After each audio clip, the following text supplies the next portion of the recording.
મિત્રો, તમિલનાડુના મુખ્યમંત્રી થલાપતિ વિજયે મુખ્યમંત્રી તરીકે પદ ગ્રહણ કર્યો, શપથ લીધાને તુરંત 3 વસ્તુની જાહેરાત કરી. એક, 200 યુનિટ સુધીની વીજળી ફ્રી. તો આવી જાહેરાત ગુજરાતની સરકાર ગુજરાતની જનતા માટે કેમ ના કરી શકે?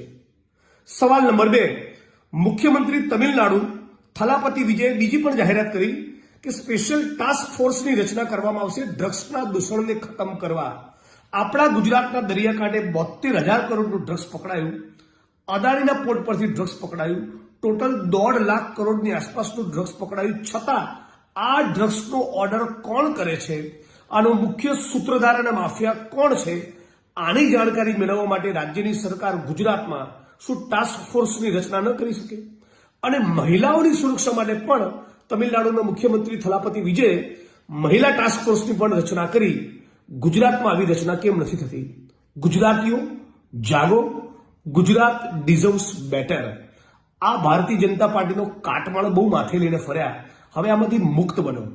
આપણે ગુજરાતી તરીકે આપણે વધારે બેટર વસ્તુની લાયકાત ધરાવીએ છીએ, પાત્રતા ધરાવીએ છીએ. ગુજરાતમાં જબરદસ્ત પોટેન્શિયલ છે, એટલે ગુજરાત ડિઝર્વ્સ બેટર આ કેમ્પેનમાં આપ તમામ લોકો જોડાઓ.